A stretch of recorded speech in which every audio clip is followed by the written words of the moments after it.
So guys बात करेंगे Suzlon energy limited और रिलायंस पावर। दोनों ही कंपनीज में ऑलमोस्ट सिमिलैरिटीज देखने को मिल रही है और क्वार्टर वन क्या कहता है छोटा सा एक ग्लिम्स यहां पर लेंगे, लेकिन ओवरऑल प्री एनालिसिस यानी कि क्या पॉसिबिलिटीज है क्वार्टर वन में आने की, वो मैं आपके साथ ऑलरेडी चैनल पर ले चुका हूं। तो सारी पॉसिबिलिटी को उन वीडियोस में आप समझ सकते हो। इस वीडियो में यहां पर समझेंगे कि क्या क्या चीजें हैं जो अभी मिसिंग है दोनों ही कंपनीज में से। तो शुरुआत करते हैं, आपके सबसे पहले आएंगे रिलायंस पावर लिमिटेड में।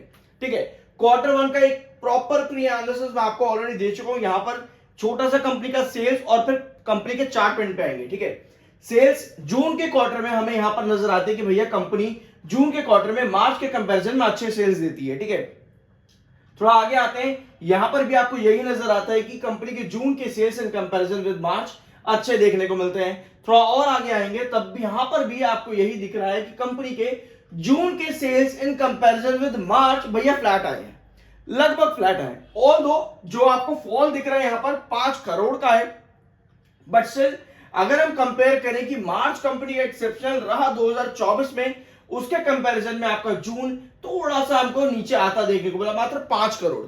ठीक है, तो अगर हम पास्ट पैटर्न यानी कि 2022 और 2023 को लेकर के चलेंगे तो वहां पे आपका जून क्वार्टर बहुत अच्छा आ रहा है और ऑलरेडी मार्च 2025 में कंपनी ने अच्छे नंबर दिए हैं। यानी कहीं ना कहीं अपनी लेगेसी जो 2024 में कंपनी ने बनाई उसको कंटिन्यू करने की कोशिश कंपनी ने 25 में भी करी है। तो क्या कंपनी 2023 और 2022 जून क्वार्टर कंटिन्यू कर पाएगी? अगर करती है तो यहां पे कंपनी के सेल्स 2000 करोड़ की पॉसिबिलिटी आती है। ठीक है, ये पॉसिबिलिटी है कि क्या यहां पर हो सकता है। इसके अलावा प्रॉफिटेबिलिटी की अगर हम बात करें तो कंपनी के प्रॉफिट से मार्च 2025 के अंदर 126 करोड़, जो कि एक अच्छा नंबर है। क्यों भैया? क्योंकि डेफर्ड टैक्स था। अब दोनों कंपनीज में सिमिलैरिटी क्या है? रिलायंस पावर और सुज़लोन में दोनों में यही सिमिलैरिटी है कि भैया आपको दोनों में डेफर्ड टैक्स देखने को मिला, दोनों के टैक्स आपको माइनस में मिले, यहां पर भी माइनस में, जिसकी वजह से प्रॉफिटेबिलिटी बढ़ जाती है। तो क्या कंपनी बिना डेफर्ड टैक्स के 2025 जून में एक बड़ा प्रॉफिट लेकर के आ सकती है? अभी सिर्फ 2 ही क्वार्टर हुए हैं, सॉरी 3 क्वार्टर ही हुए हैं अभी सिर्फ, जहां कंपनी ने बहुत अच्छे प्रॉफिट दिए। इसके पहले तक कंपनी लॉसेस में आती थी, तो हमें एटलीस्ट कंपनी का प्रॉफिट चाहिए। तो पॉसिबिलिटी बहुत हाई बनती है यहां पर कि कंपनी आपको जून यानी ईयर ऑन ईयर बेसिस पर, ठीक है, ईयर ऑन ईयर बेसिस पर जो कंपनी का 296 करोड़ का नुकसान था 2023 में भी और 2024 में 98 करोड़ का नुकसान, ये हाई पॉसिबिलिटी है पास्ट 3 क्वार्टर को देखते हुए और कंपनी के प्रेजेंट प्रोजेक्ट्स और प्रेजेंट प्रेजेंस को देखते हुए ये पॉसिबिलिटी है कि कंपनी यहां पर प्रॉफिट में आ सकती है ईयर ऑन ईयर बेसिस पर। इसकी पॉसिबिलिटी हाई है। अगर 1 करोड़ का प्रॉफिट भी होता तब भी बहुत स्ट्रॉन्ग कंपनी यहां पर रहेगी ईयर ऑन ईयर बेसिस पर। Whereas quarter on quarter basis पर कंपनी के पास्ट पैटर्न को देखते हुए अगर हम 2024 में देखें तो उस पैटर्न को देखते हुए कंपनी की पॉसिबिलिटी थोड़ी सी कम हो जाती है प्रॉफिट्स में, क्योंकि ऑलरेडी कंपनी का डेफर्ड टैक्स रहा है मार्च में। तो सेल्स कंपनी की पॉसिबल है कि 2000 करोड़ देखने को मिल सकते हैं, पॉसिबिलिटी है। और प्रॉफिट्स में थोड़ा बहुत यहां पर रहेगा ऊपर नीचे, क्योंकि ऑलरेडी डेफर्ड टैक्स की वजह से कंपनी की प्रॉफिटेबिलिटी काफी हाई रही थी मार्च 2025 में। तो यह है कंपनी की पॉसिबिलिटी। अभी भी स्टॉक आपका बी कैटेगरी में यानी कि ट्रेडिंग, इंट्राडे, बीटीएससी जैसी चीजें अभी भी यहां पर प्रोहिबिटेड है। टेक्निकल पॉइंट ऑफ व्यू पे एमएफआई 37.8 का है एंड आरएसआई 53.3 का है। तो न्यूट्रल स्टॉक आपका यहां पर है, लेकिन कि कोई भी मोमेंटम अभी यहां पर बनता नहीं दिख रहा है। ठीक है, अभी दोनों ही स्टॉक्स में अगर हम देखेंगे तो भैया कोई भी मोमेंटम नहीं बन रहा है। 62 ये वाला लेवल ये आपका मिड रेजिस्टेंस था और 72 आपका क्रूशियल रेजिस्टेंस। यही चीजें हम पिछले 15-20 वीडियो से देख रहे हैं कि 52 रुपीज जो आपका पुराना पैटर्न था 2025 का ही और 2024 का, सॉरी 2024 का, वहां पर आपको 52 से नीचे आता देखने को मिला। लेकिन 2013-14 में अगर आप देखोगे जाकर के, जो हमने डिस्कस भी किया था, उसके अकॉर्डिंग 62-72 ये आपके काफी इंपॉर्टेंट रेजिस्टेंस रहे थे 13-14 में भी। लेकिन 13-14 में स्टॉक ने इस जोन पर अच्छा कंसोलिडेट करके ब्रेकआउट दिया था। तो अभी भी हमने अगर देखें यहां पे तो स्टॉक 62 के रेंज के ऊपर है, यानी कि अपने मिड रेजिस्टेंस को कहीं ना कहीं एक मिड सपोर्ट बनाने की कोशिश कर रहा है, 2013-14 कंटिन्यू करने की कोशिश कर रहा है। तो अगर यहां पर स्टेबिलिटी बन जाती है आने वाले कुछ वीक्स के अंदर, 62 के ऊपर ही शेयर बना रहता है, क्योंकि ब्लू क्रॉसओवर बॉलिंजर बैंड वो भी आपका 62 पे ही आ चुका है और येलो क्रॉसओवर बॉलिंजर बैंड वो आपका 6586 पे है। तो भैया रेंज आपकी यहीं आ चुकी है टेक्निकल पॉइंट ऑफ व्यू पर भी। तो अगर यहाँ स्टेबिलिटी बनती है तो पॉसिबिलिटी है कि हमारे पे वापस से रिकवरी देखने को मिले। तो हमें ये चाहिए कि स्टॉक 62 पर टिका रहे, लेकिन अगर नहीं टिकता तो हम 52 की तरफ नजर यहां पर देखने को मिल सकती है। तो ये है अभी आपकी रिलायंस पावर पे।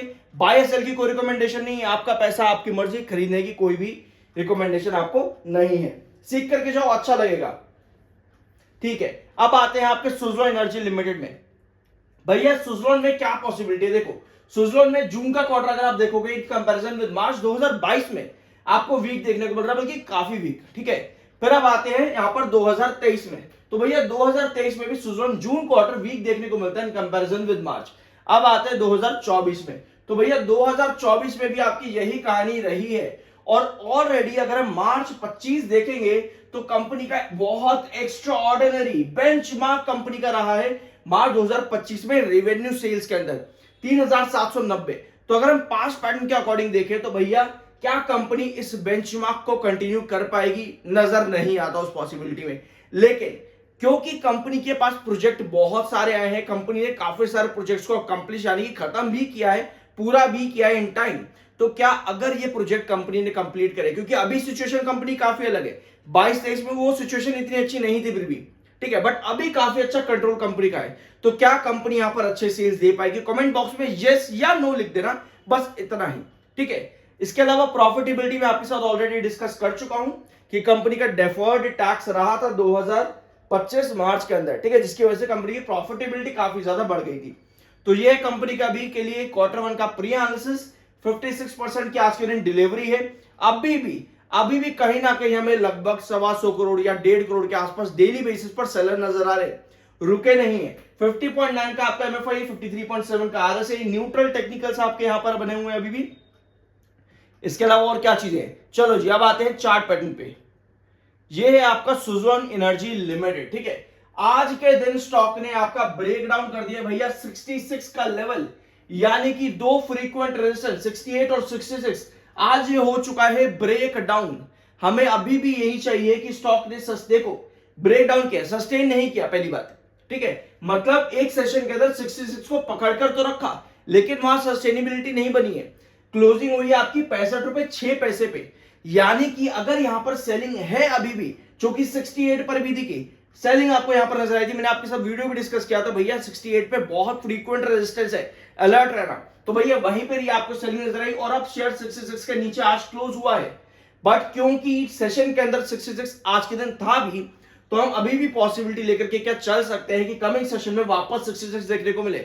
अगर ये पॉसिबिलिटी आती है, शेयर वापस 66 पर ही टच करता है एक सेशन और, तो भैया हम वापस से आपके इसी रेजिस्टेंस जोन के बीच में रहेंगे। लेकिन कमिंग सेशंस के अंदर अगर 66 आपका दूर दूर तक टच ही नहीं होता, तो भैया हम आ जाते हैं इस वाले सपोर्ट रेंज पे जो 62 रुपीज का है। मैं आपको फिर बताऊं कि कोई भी डिसीजन लेने से पहले सबसे इंपॉर्टेंट ये होता है कि आप सेक्टर को समझो, मार्केट को समझो। क्योंकि काफी लोग क्या करते हैं ना, कहते हैं कि भैया ये रेंज है, चलो जी अब तो हो जाएगा काम, बढ़िया हो जाएगा, लेकिन ना मार्केट समझते ना कुछ समझते, और अपना नुकसान करवा बैठते हैं। तो मार्केट को भी समझा करो कि भैया मार्केट क्या परफॉर्म कर रहा है। आई होप कि वीडियो आपको पसंद आएगा। मिलता है अगले वीडियो में। मेरा दूसरा यूट्यूब चैनल सब्सक्राइब करना मत भूलना, लिंक डिस्क्रिप्शन बॉक्स में मिल जाएगा।